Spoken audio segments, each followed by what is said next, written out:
They called it the gun that won the West. Not a revolver, not a shotgun, a rifle, the Winchester Model 1873. But here's the real question. Did it actually win the Wild West? Or is that just a legend? To understand this rifle, you have to go back to a time when the American frontier was still being carved out. Railroads were expanding, towns were forming overnight, and survival often came down to what you carried in your hands. This is the story of the rifle that became an icon of that era. The Winchester 1873 didn't come out of nowhere. It evolved from earlier designs, especially the Henry rifle of 1860, but the 1873 improved on everything. It was stronger, more reliable, and most importantly, it used a new cartridge, the 4440. This was a big deal because for the first time, you could carry the same ammunition for both your rifle and your revolver. One caliber, two weapons. On the frontier, that simplicity mattered. The Winchester 1873 was a lever-action rifle. That means with a simple pull of the lever, you could eject a spent cartridge, load a new one, and be ready to fire again. Fast, smooth, reliable. Compared to older single-shot rifles, this felt like a completely different level of firepower. You didn't just fire once, you kept shooting. Out on the frontier, you needed a weapon that worked. Every time.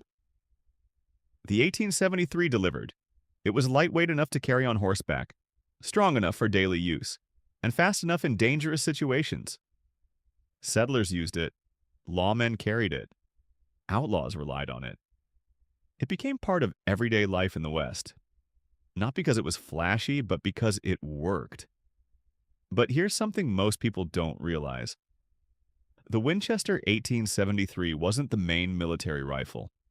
The U.S. Army preferred single-shot rifles like the Springfield. Why? Because they were more powerful at long range. So while the 1873 dominated civilian life, it wasn't the primary weapon of war. That title belongs elsewhere. So why do people call it the gun that won the West? Part of it is marketing. Winchester itself used that phrase, but part of it is something more. This rifle was everywhere, in towns, on trails, and in stories. It became a symbol, not just of firepower, but of the entire frontier experience. The Winchester Model 1873 didn't win the West on its own, but it helped shape it. It gave people confidence, speed, and reliability in an unpredictable world, and over time it became something bigger than just a rifle. It became a legend, and that's the story of the rifle that supposedly won the Wild West. But what do you think? Was it really that important? Or just a great marketing story? Let me know below.